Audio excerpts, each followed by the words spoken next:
Selamat pagi nakku, salam sehat, salam SFD. Kita kembali bertemu dalam pelajaran agama tentunya dengan Ibu FK. Nah, Ibu mau bertanya bagaimana hasil ujian harian kamu yang kedua? Apakah hasilnya memuaskan aku?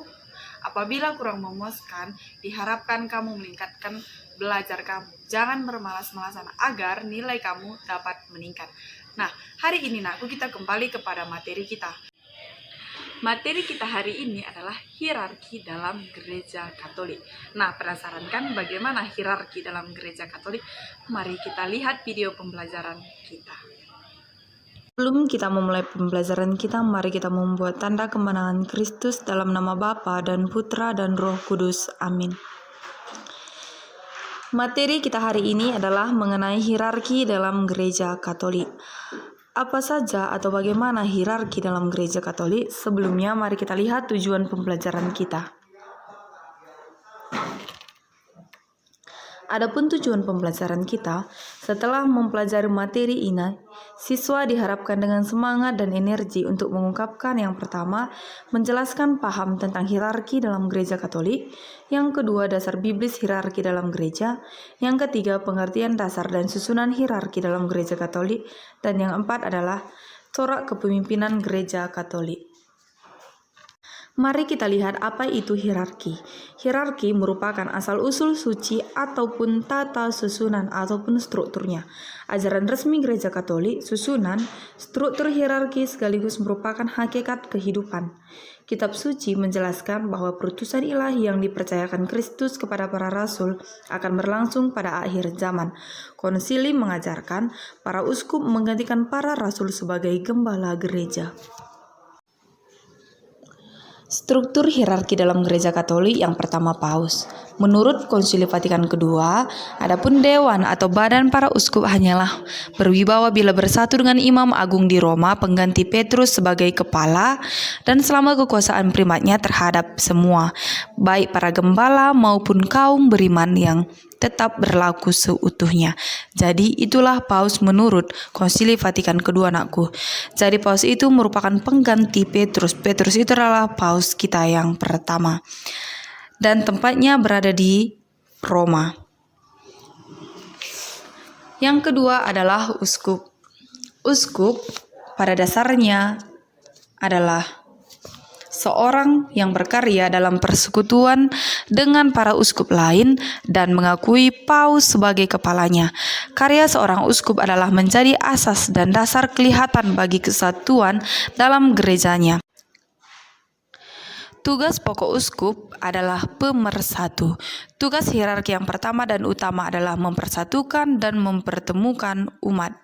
Tugas ini disebut tugas kepemimpinan dari para uskup. Dalam arti sesungguhnya disebut pembesar umat yang mereka bimbing.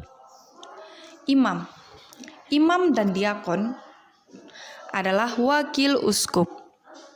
Dalam mengemban tugas dan fungsinya, para uskup itu nakku memerlukan pembantu dan rekan kerja. Jadi rekan kerjanya adalah para imam. Para imam dipanggil melayani umat Allah sebagai pembantu arif bagi badan uskup sebagai penolong dan organ mereka. Biarawan biarawati itu merupakan bagian dari umat Allah, yaitu biasa disebut dengan klerus, artinya tidak tertabis. Nah, di sini sudah Ibu cantumkan aku gambar paus, uskup, imam, dan para suster. Dan umat Allah itu adalah kita sendiri. Ajaran gereja tentang hierarki gereja Katolik terdapat dalam Lumen Gentium artikel 31 yang mengatakan, gereja adalah persekutuan yang semua anggotanya sungguh-sungguh sederajat martabatnya. Sederajat pula kegiatan umum dalam membangun tubuh Kristus. Dalam kitab hukum kanonik, nomor 330-572 mengatakan dalam tingkatan hierarki tertabis, gereja terdiri dari uskup, imam, dan diakon. Dalam Lumen Gentium artikel 20, para uskup menggantikan para rasul sebagai penggembala gereja. Dalam Lumen Gentium artikel 22, seseorang menjadi anggota dewan para uskup dengan menerima tahbisan sakramental dan berdasarkan persekutuan hierarkis dengan kepala maupun anggota dewan. Dan dalam Lumen Gentium artikel 19, para rasul menghimpun gereja semesta yang oleh Tuhan didirikan dalam diri mereka dan di atas Rasul Petrus, ketua mereka, sedangkan Yesus sendiri sebagai batu sendinya. Sejarah hierarki yang pertama, sejarah hierarki bukanlah suatu yang ditambahkan atau dikembangkan dalam sejarah gereja. Menurut ajaran Konsili Vatikan II, struktur itu dikehendaki Tuhan dan akhirnya berasal dari Kristus sendiri. Hal ini dapat dilihat dalam sejarah hierarki yang pertama zaman para rasul. Awal perkembangan hierarki adalah kelompok ke-12 rasul.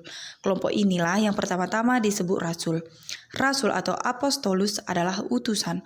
Akan tetapi, setelah kebangkitan Kristus, sebutan rasul tidak hanya untuk kelompok ke-12, melainkan juga utusan-utusan selain kelompok ke-12 itu. Bahkan akhirnya semua utusan jemaat dan semua utusan Kristus disebut rasul. Lama-kelamaan, kelompok rasul lebih luas daripada kelompok ke-12 rasul. Sesuai dengan namanya, rasul diutus untuk mewartakan iman dan memberi kesaksian tentang kebangkitan Kristus. Yang kedua, zaman sesudah para rasul. Di sini yang penting bukanlah kepemimpinan gereja yang terbagi atas aneka fungsi dan peran, melainkan bahwa tugas pewartaan para rasul lama-kelamaan menjadi tugas kepemimpinan jemaat. Dasar kepemimpinan atau hierarki dalam gereja. Konsili mengajarkan bahwa atas penetapan ilahi, para uskup menggantikan para rasul sebagai penggembala gereja. Dapat kamu lihat dalam Lumen Gentium artikel 20. Konsili suci ini mengajarkan dan mengatakan bahwa Yesus Kristus, gembala kekal, mendirikan gereja kudus dengan mengutus para rasul seperti Dia diutus oleh Bapa. Bisa kamu lihat dalam Injil Yohanes 20 ayat 21. Pernyataan tentang dasar kepemimpinan ini dimaksudkan bahwa dari hidup dan kegiatan Yesus timbullah kelompok orang yang kemudian berkembang menjadi gereja seperti yang dikenal sekarang. Proses perkembangan pokok itu terjadi dalam umat perdana atau gereja perdana, yakni gereja yang mengarang kitab suci Perjanjian Baru. Jadi, dalam kurun waktu antara kebangkitan Yesus dan awal abad kedua, secara prinsip terbentuklah hierarki gereja yang dikenal sekarang. Wujud gereja perdana beserta struktur kepemimpinannya menjadi patokan bagi perkembangan gereja selanjutnya. Fungsi khusus hierarki adalah seluruh umat Allah mengambil bagian di dalam tugas Kristus sebagai nabi, mengajar, imam menguduskan, dan raja menggembalakan. Fungsi khusus hierarki menjalankan tugas gerejani, yakni tugas-tugas yang langsung dan eksplisit menyangkut kehidupan beriman gereja seperti pelayanan sakramen-sakramen dan mengajar. Dan yang ketiga, menjalankan tugas kepemimpinan dalam komunikasi iman. Hierarki mempersatukan umat dalam iman dan dengan petunjuk nasihat dan teladan. Adapun corak kepemimpinan dalam gereja Katolik yang pertama, kepemimpinan dalam gereja merupakan suatu panggilan khusus dan campur tangan Tuhan merupakan unsur yang dominan.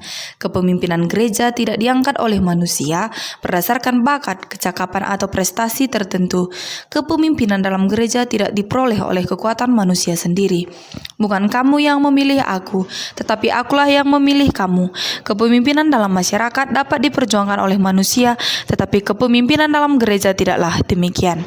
Yang kedua, kepemimpinan dalam gereja bersifat mengabdi dan melayani dalam arti semurni-murninya, walaupun ia sungguh mempunyai wewenang yang berasal dari Kristus sendiri. Yang ketiga, kepemimpinan gerejani adalah kepemimpinan melayani, bukan untuk dilayani sebagaimana yang ditunjukkan oleh Yesus sendiri. Maka Paus disebut sebagai servus servorum Dei, yaitu hamba dari hamba-hamba Allah. Yang keempat, kepemimpinan hierarki berasal dari Tuhan, maka tidak dapat dihapuskan oleh manusia. Kepemimpinan dalam masyarakat dapat diturunkan oleh manusia karena ia memang diangkat dan diteguhkan oleh manusia. Jadi itulah susunan hierarki dalam gereja Katolik. Nah, aku ingat bahwa terdiri atas dewan para uskup dengan paus sebagai kepalanya dan para imam serta diakon sebagai pembantu uskup bersama para pembantu mereka tadi yaitu imam dan diakon. Sebagai wakil Kristus, mereka juga memimpin atau menggembalakan umatnya. Jadi nakku bahan refleksi kita hari ini dalam materi pembelajaran kita hari ini. Mari kita melihat kepemimpinan hierarki dalam paroki kita. Apakah sudah sesuai dengan yang kita pelajari? Dan demikian jugalah pembelajaran kita hari ini. Ibu harapkan kamu dapat memahami bagaimana sebenarnya susunan hierarki dalam gereja Katolik. Kita tutup dalam nama Bapa dan Putra dan Roh Kudus. Amin.